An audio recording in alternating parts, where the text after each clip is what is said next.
ಯಾವುದೇ ಪ್ರೀತಿಸುವ ಹೃದಯಗಳು ದೂರ ಆಗೋದು ನನಗಿಷ್ಟ ಇಲ್ಲ. ಚಂದ್ರರಿರುವವರೆಗೆ ಈ ಜಗದಲ್ಲಿ ಸೂತ್ರ ಬಂಧನದ ಪ್ರೀತಿ ಶುಭವನ್ನೇ ಸಾರುತ್ತಿರಲಿ. ಮಂಜುಗಿಂತ ಬೆಳೆದಾದ ಡ್ರೆಸ್ ಹಾಕಿಳುವ ಒಬ್ಬ ಸುಂದರವಾದ ಹುಡುಗಿ ಅಂಕಿತಾ, ಗೋಪಾಲ್ ಅವರ 2ನೇ ಮಗಳು.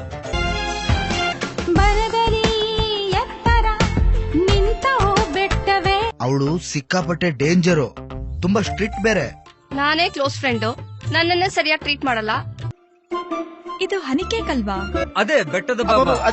ಬೆಟ್ಟದ Baba Prasad. It is impossible. ಏನು ವಿಷಯ ಅಂತ ಹೇಳಿ ತಿಳ್ಕೊ. Mind your business. Sorry madam. ಯಾವಾಗ ನೋಡಿದ್ರು ಕಾಲೇಜ್ ಕ್ಯಾಂಟೀನ್ ನಲ್ಲಿ ಜಗಳ ಮಾಡ್ತಾನೆ ಇದ್ದೀರಾ.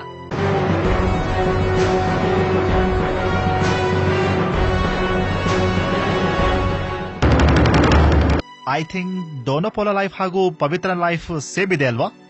ಅದೊಂದು ಕಾಲ್ಪನಿಕ ಸ್ಟೋರಿ. ನೀನ್ ಮಾಡೋ ಪ್ರಯತ್ನ ಬೆಟ್ಟಕ್ಕೆ ಕಲ್ಲೋ ತಂಗೋ. ನಾನ್ ನಡೆದ ದಾರಿದು ಮುಟ್ಟುವುದೆಲ್ಲಿ ಯಾರಿಗೆ ಗೊತ್ತು. ನಮ್ಮ ಈ ದುಃಖಕ್ಕೆ ಆ ಬಸವರಾಜ್ ಪಾಟೀಲ್ ಮನೆಯವರೇ ಕಾರಣ. 20 ವರ್ಷಗಳಿಂದ ಮಮಕಾರದಿಂದ ಬೆಳೆಸಿದ್ದೀವಿ. ನಮಗಿಂತ ಇವನಿಗೆ 20 ನಿಮಿಷದ ಹುಡುಗಿ ಪ್ರೀತಿ ಜಾಸ್ತಿ ಆಗ್ಬಿಟ್ಟಿದೆ. ನಿನ್ನ ತಾಯಿ ಸಾವಿಗೆ ಕಾರಣ ಆಗಿ ನೀನು ತಬ್ಲಿ ಆಗುವ ಹಾಗೆ ಮಾಡಿದವ್ರನ್ನ ದ್ವೇಷಿಸ್ತೀನಿ ಅಂತ ಅನ್ಕೊಂಡಿದ್ದೆ. ನಮ್ಮಿಬ್ರು ಸಂಸಾರದಲ್ಲಿ ಯಾವರ್ಸಿದ್ದ ಈ ಇಬ್ಬನಿ ಕರಗಲಾರದ್ದು. ನೀನ್ ತಪ್ಪು ಮಾಡಿಲ್ಲ ಅಂತ ಗೊತ್ತುಕೊಂಡು ನನಗೆ, ಅದಕ್ಕೋಸ್ಕರನೇ ಜೈಲಿಂದ ಬೇಲ್ ಕೊಟ್ಟು ಬಿಡಿಸ್ಕೊಂಡ್ಬಂದೆ ನಿನ್ನ. ನನ್ನ ಮಗಳನ್ನ ಕತ್ತಿಸಕ್ ಹಾಕ್ತೀನಿ ಹೊರತು ನಿನ್ನ ಮನೆಗೆ ಮಾತ್ರ ಕೊಡಲ್ಲ. ಡೋಂಟ್ ವರಿ ಅಣ್ಣ, ನಾನು 100% ಟ್ರೈ ಮಾಡ್ತೇನೆ ಅವ್ರಿಗೆ ಕನ್ವಿನ್ಸ್ ಮಾಡಕ್ಕೆ. ಈ ಫ್ಯಾಮಿಲಿ ದ್ವೇಷ ನಮ್ಮಿಬ್ರು ಪ್ರೀತಿನ ಸಾಯಿಸ್ಬಿಟ್ಟಿದೆ. ನಿಮ್ಗೆ ಲವ್ ಮಾಡೋಕ್ಕಿಂತ ಮುಂಚೆ ಫ್ಯಾಮಿಲಿ ದ್ವೇಷ ಇದೆ ಅಂತ ಗೊತ್ತಿರ್ಲಿಲ್ವಾ ಪವಿತ್ರ? ಹೇಗೆ ಮುತ್ತನ್ನೇ ಬಯಸುವಂತೆ ನಿನ್ನನ್ನೇ ನಾ ಬಯಸಿ ಬಂದೆ.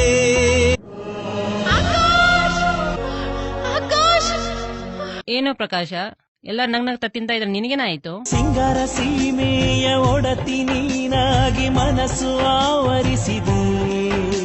ಬಸವರಾಜ್ ಪಾಟೀಲ್ ಮಗ ಅವನು ನಿಮ್ಮನ್ನ ಕಿಡ್ನಾಪ್ ಮಾಡೋದಕ್ಕೆ ಪ್ಲಾನ್ ಮಾಡವನೆ. ಮೊದಲಿನಿಂದ ತಪ್ಪಿಸ್ಕೊಳ್ಳಿ. ಮರ್ಡರ ಯಾವಾಗ? ಆಕಾಶದಲ್ಲಿ ಚಂದ್ರ ಒಬ್ನೇ ಇದ್ದು ಬೇಜಾರಾಗಿ ಈ ಹಸಿರು ನೆಲದಲ್ಲಿ ಓಡಾಡ್ಕೊಂಡ್ ಬರೋಣ ಅಂತ ಬಂದ್ ಹಾಗಿತ್ತು. ಆಕಾಶ್,